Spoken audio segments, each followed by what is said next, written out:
Hi అందరికీ, welcome to simple recipes by సువర్ణ.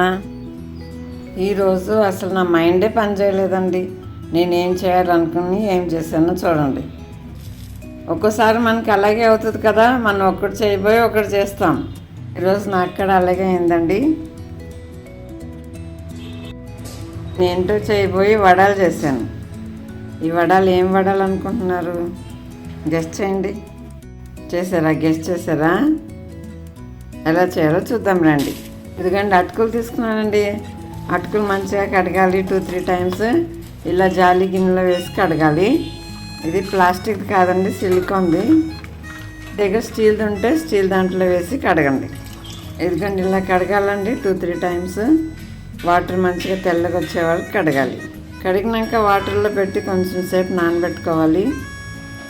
నాన్నాక కొంచెం ప్లేట్లో తీసుకుని మ్యాష్ చేసుకోవాలి.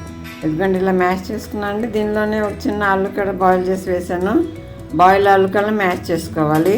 ఇప్పుడు దీనిలో ఆనియన్, పచ్చిమిర్చి, కొత్తిమీర కూడా వేసాను. మా ఛానల్ ఫస్ట్ టైం చూస్తున్నట్లయితే సబ్స్క్రైబ్ చేసుకోండి. ఆల్రెడీ సబ్స్క్రైబ్ చేసుకున్న లైక్ చేయండి, షేర్ చేయండి, ఇంకా కామెంట్ చేయండి. ఇప్పుడు దీనిలోనే కొంచెం పసుపు కూడా వేసుకోవాలి. మీరు కావాలంటే అల్లం వెల్లుల్లి కూడా వేసుకోవచ్చు, తురిమిన అల్లం కూడా వేసుకోవచ్చు. ఇదంతా మంచి మిక్స్ చేసుకోవాలి. అటుకులు మీకు ఎంత వీలైతే అంత మ్యాష్ చేసుకోండి. మీకు అవట్లేదు అనుకుంటే కొంచెం వాటర్ కూడా వేసుకోవచ్చు. కొంచెం వాటర్ వేసుకుంటే మిక్స్ చేసుకోవచ్చు. అటుకులు కదండి, ఎన్ని వాటర్ వేసినా కానీ పీల్చేసుకుంటుంది. దీనిలో 2 టేబుల్ స్పూన్ పెరుగు వేసాను. పెరుగు వేసుకుంటే మాయిశ్చర్ ఇస్తుంది. అలాగే నేను ముందే 2 టేబుల్ స్పూన్ బియ్యపిండి కూడా వేసాను. బియ్యపిండి బైండింగ్ కోసం అండి, కొంచెం క్రిస్పీగా కూడా వస్తుంది, బైండింగ్ కూడా ఇస్తుంది. అంతా మిక్స్ చేసుకుని ఇలా వడ షేప్లో ఒత్తుకోవాలి. చూపిస్తున్నాను కదా, ఇలా ఒత్తుకోండి. నేను ఇక్కడ కొంచెం మిక్స్ చేసుకున్నానండి. చూడండి, ఇలా చేసుకోవాలి. అన్నీ ఇలా చేసుకున్నాను. ఇప్పుడు కొంచెం ఆయిల్ పెట్టుకున్నాను.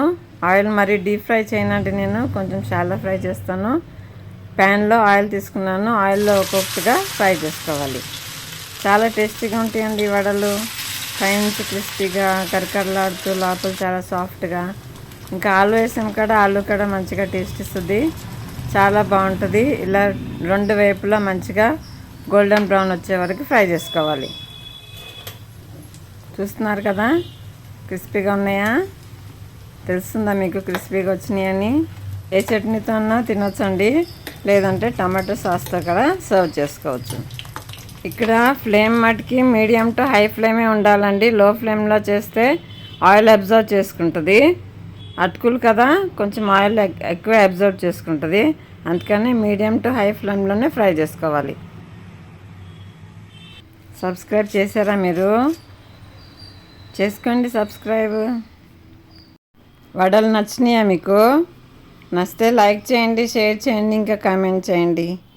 Thank you for watching. Please like, share and subscribe.